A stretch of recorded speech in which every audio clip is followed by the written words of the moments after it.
Bet kāda loma aknei ir mūsu organismā?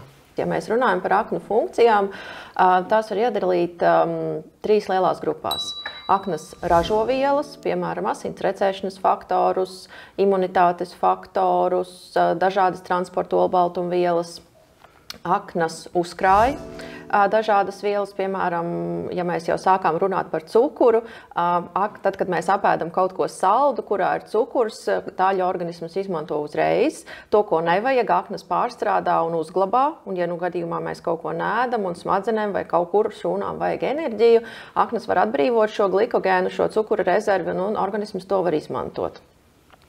Ja mēs runājam par uzkrāšanu, uzkrāja arī dažādas citas vielas, vitamīnus, un tā lielākā funkcija un varbūt zināmākā aknu funkcija ir atindēšana. Aknas strādā un atindē dažādas vielas, vai tas ir alkohols, ko mēs iedzeram, vai tie ir medikamenti, arī dažādus hormonus un citas vielas, kas mūsu organismā nonāk. Lotas Pharma – inovācijas veselībai.